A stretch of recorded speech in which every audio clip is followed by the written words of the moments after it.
IVF journey step by step. एक complete guide tour जो cover करेगा about infertility.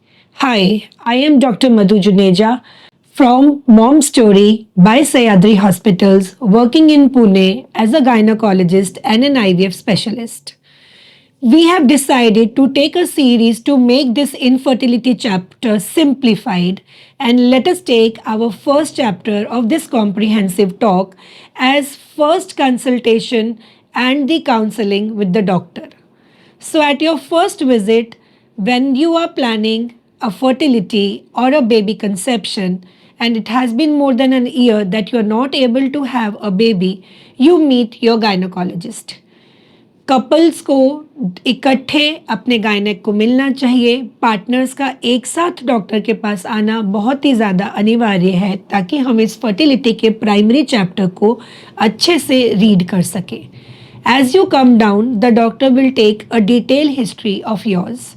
This detailed history not only include women की menstrual cycle, the number of days and the amount of bleeding. This will also include your married life.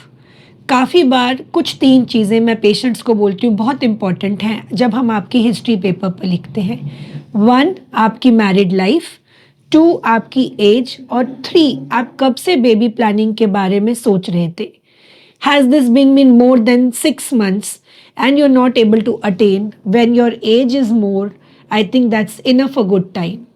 If this is 12 months and you're still a young couple, you can look forward where is the glitch so that you can rectify the problem you are facing together being a couple. 40% couples unexplained infertility के शिकार हैं. मतलब women और main दोनों के अंदर parameters normal मिलते हैं लेकिन फिर भी उन्हें कोई दिक्कत आती है कि वो कंसीव नहीं कर पाते. बहुत बेसिक प्रिंसिपल डॉक्टर आपको समझा देंगे, जैसे कि अगर आपका 28 डेज का साइकिल है तो आपकी ओवुलेशन 14th डे पर होती है. अगर यही साइकिल 35 डेज का है, 40 डेज का है, तो आपकी ओवुलेशन भी उतनी ज़्यादा आगे होती है. कभी कभी कपल्स इंटीमेट नहीं हो पाते, मैरिज कुछ 6 मंथ्स हो जाते हैं और सेक्सुअल लाइफ में पेन होता है.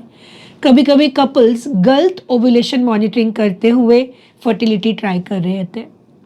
कभी हिडन हिस्ट्री जो बाद में वो हमें रिवील करते हैं कि डॉक्टर बहुत ज़्यादा स्मोकिंग करना, ड्रग्स का यूज़ करना या कुछ ऐसी आदतें जिनको वो छोड़ना चाहते हैं, and they also plan to start up a new life by giving birth to a child. So a detailed history for both men and women matters. 2, there's a physical examination which is either done by pelvic examination for the female or usually a transvaginal sonography. Women के अंदर number of eggs doctor ultrasound पे count करती हैं और ultrasound को baseline scan बोलते हैं जब वो मेंसेस के 2nd या 3rd दिन पे किया जाता है. हमेशा अल्ट्रासाउंड ट्रांसवजाइनली होना चाहिए. इस समय कभी कभी मुझे ये भी पता चलता है कि कपल्स में आपस में इंटीमेसी हो ही नहीं रही क्योंकि उनको तकलीफ होती है जब हमें इंटरनल चेकअप करना रहता है. 3, there are some blood test जिससे ये पता चलता है कि मेल का स्पर्म पैरामीटर कैसा है और फीमेल के कुछ blood taste like FSH, LH, prolactin, AMH etcetera ठीक है और आगे उनको फर्टिलिटी के लिए कैसी गाइडेंस की प्रिपरेशन देनी पड़े.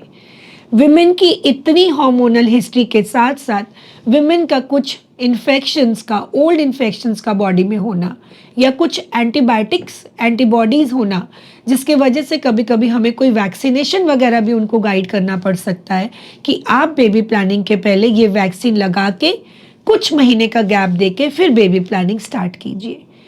तो मेन और विमेन का दोनों का डिटेल हिस्ट्री कि प्रीवियस मिसकैरेजेस है कि नहीं, या सिर्फ कंसीव करने में प्रॉब्लम आ रहा है, या कंसीव होते ही तुरंत बेबी रुकता नहीं है, हार्मोनल चेंजेस जैसे PCOD, एज फैक्टर जो कि यूजुअली हम प्रोफेशनल लाइफ के साथ आगे की तरफ लेके जा रहे हैं, उससे हमारा एग नंबर्स और एग क्वालिटी दोनों कम हो जाता है.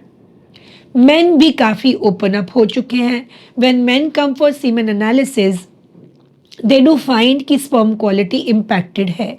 स्पर्म का डीएनए, स्पर्म की मोटिलिटी, डायबिटीज़ होने से, स्मोकिंग होने से, लैपटॉप को गोद में रख के काम करने से, ये सब चीज़ों से मेल इनफर्टिलिटी का भी इम्पैक्ट बढ़ चुका है। दोनों कपल्स की स्क्रीनिंग होने के बाद दोनों को एश्योर किया जाता है कि इस फर्टिलिटी को कैसे डिज़ाइन करेंगे। हमारे अगले टॉपिक में रहेगा कि हम आईवीएफ का अगर प्रोटोकॉल इन कपल्स के लिए चुनते हैं तो क्या इंजेक्शंस का प्रोटोकॉल हम यूज़ कर सकते हैं, बट किस एएमएच वैल्यू पे हम ये इंजेक्शंस की डिसीजन लेते हैं, ये सब हमारे सेकेंड एपिसोड में हम डिस्कस करेंगे। प्राइमरी काउंसलिंग काफ़ी ज़्यादा लंबी चलती है और प्राइमरी काउंसलिंग में कपल को अच्छे से डॉक्टर ने समय देना चाहिए। It doesn't only need emotional, physical, as well as financial support by your partner, but it may also need repeat visits with your doctor so that you gain that confidence कि मुझे यही doctor treat करेंगी, इन्होंने मेरा fear निकाल दिया है vaginal checkup का, इन्होंने मुझे करेक्ट कर दिया है कि मेरा कब ओव्यूलेशन होता है और मैं कब इंटीमेट हो रही थी, या फिर मेल फीमेल में कुछ प्रॉब्लम्स डायग्नोज होने के बाद ये क्लैरिटी देना कि कुछ 2 to 3 मंथ्स की additional adjuvant hormonal therapy, injectable therapy या ऐसा कुछ दे के हम उन दोनों की क्वालिटी को इम्प्रोवाइज करेंगे। बहुत बार कपल्स इतने सारे अल्ट्रासाउंड लेकर आते हैं जिसमें विमेन का एग बन रहा है। काफ़ी बारी उन एग्स का साइज़ ठीक नहीं रहता जब मैं वो रिपोर्ट्स देखती हूँ तो, और मान लीजिए अगर वो ठीक भी बन रहा है with the addition of ovulation induction medicines तो भी कपल्स कंसीव नहीं होते। इन कपल्स को हम फर्दर गाइड करते हैं कि वो अपने फेलोपियन ट्यूब्स को टेस्ट करें। A women can just undergo checking of a fallopian tube bye 2 methods. One is hysterosalpingography, 2 is laparoscopy. हिस्टोसल्फिंगोग्राफी एक ओपीडी प्रोसीजर है जो माहवारी के 7वें या 8वें दिन किया जाता है। इसमें एक डाई नीचे से डाली जाएगी और वो डाई दोनों फेलोपियन ट्यूब से स्पिल होकर एक एक्सरे की फिल्म पे देखी जाती है। The fear of pain in HSG can be rediscussed with your doctor, और अगर आपके डॉक्टर खुद एक माइक्रो कैनुला से HSG करके दे तो ये बहुत ही सिंपल प्रोसीजर है। कभी भारी विमेन के अंदर ओवेरियन सिस्ट, एंडोमेट्रियोसिस या ऐसी कोई और प्रॉब्लम्स जब देखने को मिलती हैं तो इन विमेन को हम लैप्रोस्कोपी का हेल्प लेने का सजेशन भी देते हैं। While on the other side main जिनके सीमन एनालिसिस में कुछ प्रॉब्लम डायग्नोज होता है, they must also undergo a detailed evaluation of testosterone levels, LH and FSH hormone, thyroid and pre-diabetes. When men turn up with all these hormonal tests, they are also suggested to undergo an ultrasound of scrotum.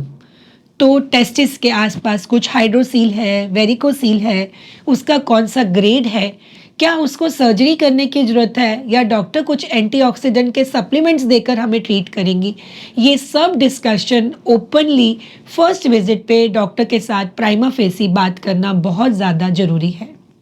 As a result of all this, the doctor will now precisely list out कि आपका married life कितना है, as कितना है, आपकी cycle trekking कैसी है, क्या इसमें फीमेल फैक्टर रिस्पॉन्सिबल है फर्टिलिटी को, क्या इसमें मेल फैक्टर रिस्पॉन्सिबल है, और क्या उसका इवेंचुअल ट्रीटमेंट प्लान रहेगा। हमारे साथ जुड़े रहिए because this is a long series जिसमें हम 7-8 एपिसोड्स लेकर आएंगे। And also to know more, you can reach me at Mom Story by Sayadri Hospital at Hadapsar daily, Monday to Saturday mornings. Thank you so much.